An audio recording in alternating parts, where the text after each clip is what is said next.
अस्सलाम वालेकुम बच्चों, क्या हाल चाल हैं बेटा। आज हम आपकी किताब में से करेंगे ख़त नवीसी।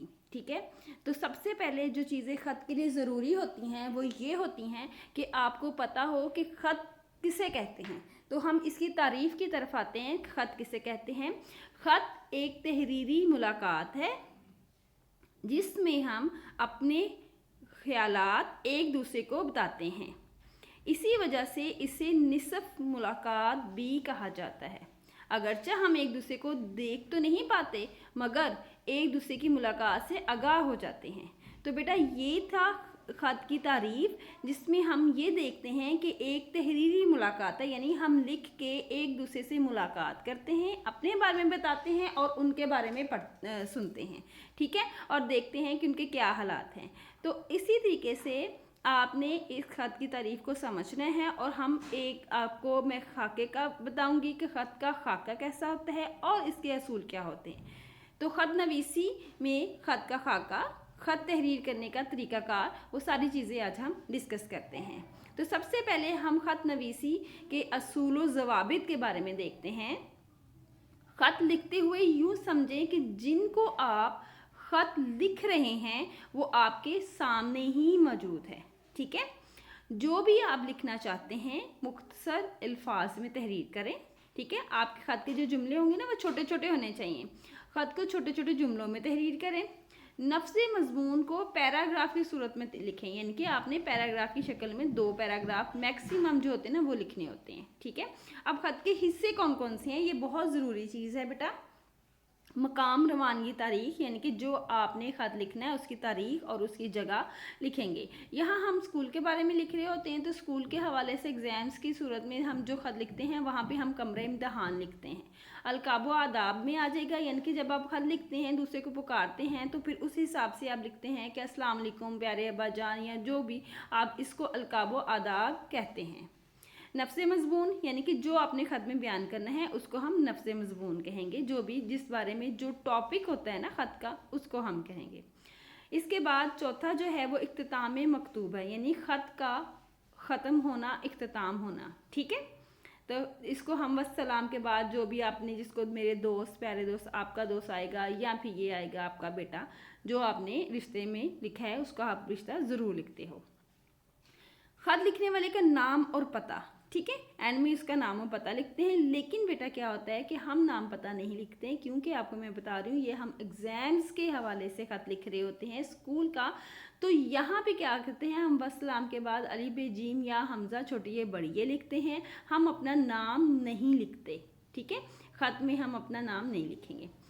जो इम्पोर्टेंट बात है वो ये है कि अरबी में ख़त को मकतूब कहते हैं। ठीक है, ख़त को मकतूब कहते हैं। लिखने वाले को कातिब या मकतूब निगार कहा जाता है और जिसे ख़त लिखा जाए उससे मकतूब अलह कहते हैं। ठीक है बेटा, अब हम चलते हैं ख़त का खाका। ख़त का खाका कैसा होता है इसके बाद में आपको एक नमूने के तौर पर ख़त भी लिख के दिखाऊंगी। ऊपर सबसे कमरा इम्तहान, फिर आपकी तारीख कोई भी लिख सकते हो, जो भी आपकी तारीख है, आज की तारीख या काफ़ी देर पहले की। शहर में अली बे जीम या शहर में फैसलाबाद भी लिख सकते हो। इसके बाद प्यारे अब्बा जान, इसके बाद कौमा, अस्सलाम वालेकुम के बाद फजाइया। ठीक है, यहाँ पे 2 तरीके हैं। एक तरीका तो मैं यहाँ खाके में आपको बता रही हूँ, एक तरीका मैं आपको एक ख़त लिख के नमूने के तौर पर बताऊँगी। वो दोनों तरीक़ों से बेटा आप लिख सकते हैं, दोनों ही सही हैं। ठीक है, एक यहाँ पे बताया है और इसके बाद एक आगे बता देती हूँ। अब क्या है कि उम्मीद है कि आप खैरियत से होंगे, यहाँ से आपने शुरू करना है, या मैं ठीक हूँ आप खैर आफियत से होंगे, यहाँ से शुरू कर लें। यानी आपने पहले अपनी खैरियत के बारे में बताना है, फिर जो टॉपिक होता है ना उसके बारे में नीचे लिखते हैं। इसके बाद इंतहाई एंड पे वस्सलाम, आपका बेटा या आपकी बेटी या आपका दोस्त कोई भी होगा, हमज़ा छोटी है बड़ी है या फिर अलिफ बे जीम, दोनों ही लिख सकते हैं।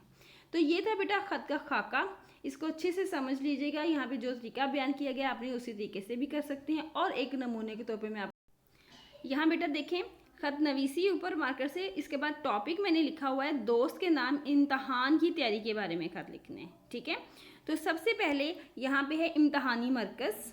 ठीक है, तो उसके बाद मैंने यहाँ पे डेट लगाई हुई है, देखें इम्तहानी मरकज़। उसके बाद डेट लगा दिए, उसके बाद हमने फैसलाबाद लिख दिया, ठीक है। इसके बाद प्यारे दोस्त अस्सलाम वालेकुम। अब मैंने प्यारे दोस्त के बाद फजाइया और उसके बाद ख़त्मा लगाया। ये मैंने आपको पहले एक तरीका बताया ना खाके में, और एक तरीका मैं यहाँ पे बता दिया। अब ये दोनों तरीके ही ठीक है बेटा। प्यारे दोस्त लिखने के बाद आप फजाइया भी लगा सकते हो और कॉमा भी लगा सकते हो, और इसी तरह अस्सलाम लिखने के बाद आप खत्मा भी लगा सकते हो और फजाइया भी लगा। लेकिन क्या है, अगर आपने ये तरीका इस्तेमाल करना है तो इस तरीके से चलिएगा, अगर आपने दूसरा तरीका इस्तेमाल करना है तो फिर हम दूसरे तरीके से चलेंगे। मैं खैरियत से हूँ और मुझे उम्मीद है कि तुम भी खैरियत से होगे। तुमने मुझे ख़त लिखा था और पूछा था कि इम्तिहान की तैयारी, यानी हमने दोस्त को तैयारी के बारे में लिखना है ना कि उसकी तैयारी कैसी है, तो इसलिए भी हम यहाँ पर ये लिख रहे हैं कि उसने अपनी तैयारी के बारे में बताना है कि क्या तैयारी है, ठीक है बेटा। तो उसने कहा है कि तुमने मुझसे पूछा था इम्तिहान की तैयारी के बारे में, तो कैसी है? मेरी तैयारी बहुत अच्छी है। मैंने उर्दू की किताब की सारी तैयारी कर ली है और रियाजी की भी तैयारी पूरी होने वाली है, ठीक है। आपने 2 पैराग्राफ में बेटा ये खत लिखना है।